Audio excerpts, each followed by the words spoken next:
उन्होंने बताया कि ऐसी ऐसी दुर्दशा हो गई है देवताओं की, जलंधर तो तीनों लोगों का विजयी हो गया है। तब फिर नारद मुनि ने शिव के आदेश से वहाँ गए। कहाँ गए? जलंधर के पास। जलंधर ने बहुत अच्छा पूजा पाठ वाला था, जलंधर आतिथ्य स्वीकार किया उसने।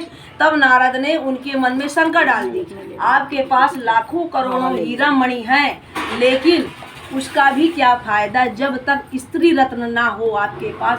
तीनों लोकों की विश्व सुंदरी तो महादेव के पास है। जो महादेव है एक संत है, एक बाबा रूप में है, जटाधारी, हिमालय पर्वत रहते हैं, जहाँ शंख गौएं रहती वहाँ से पुण्य पुण्य ही है। उन्होंने भ्रमित कर दिया।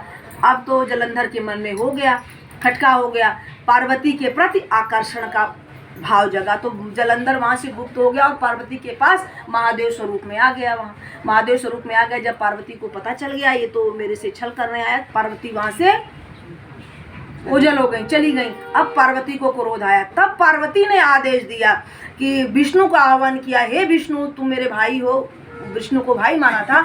जैसे जालंधर ने मेरे साथ छल किया है, मेरे सतीत्व को नष्ट करने की इसने कोशिश की, इसको इसी के सूत्र से, जैसे इसने मेरे साथ किया, इसको इसी के सूत्र से इसका वध किया जाए।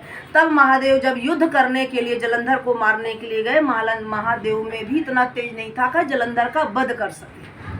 वो उसने मोहिनी कर लिया था, उसके पास इतनी बड़ी माया विद्या थी। पार्वती का रूप धारण करके महादेव को मोहित कर लिया और महादेव मोहित होकर धराशायी होकर गिर गए। तो महादेव का वध करने के लिए खड़ा हुआ, तब तक फिर वो हो गई। तो सतीत्व नष्ट करने के लिए विष्णु जी पर चले गए। किसके पास? उसकी पत्नी जो वृंदा थी, जलंधर की पत्नी वृंदा के पास गए। तब उन्होंने छल कपट किया। छल कपट करके जब वृंदा के पास गए तो पहले वृंदा का नाटक रचा विष्णु जी ने। उसके पीछे 2 दूत भेज दिए, जाओ उसका स्त्री हरण करने का, डराने के लिए। वो भागती भागती फिर विष्णु जी साधु का वेश में आ गए, तपस्वी का। तो उसने ऐसे पकड़ लिया, महाराज मेरी रक्षा कीजिए।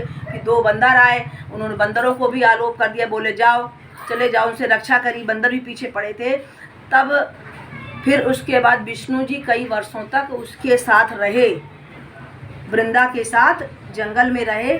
तब जब उसके साथ उन्होंने समागम कर लिया, पति पत्नी का कर लिया, तब वृंदा को चेत आई। वृंदा पहचान गई कि मेरे साथ छल हुआ है, विष्णु तुमने छल किया है। तब उसने विष्णु को जब श्राप दिया तो उधर जलंधर का सर कटा। फिर महादेव को चेत आया, फिर महादेव ने बाण से मारा। तब जलंधर, क्योंकि इतनी बड़ी वो पतिव्रता नारी थी। जो नारी पतिव्रता होती उसके पति का कभी कोई एक्सीडेंट, कोई मृत्यु के मुंह से खींच लाती है। सावित्री की कथा आप लोगों ने सुनी होगी। टाइम नहीं है इसलिए मैंने लास्ट में थोड़ा जल्दी खींच दिया।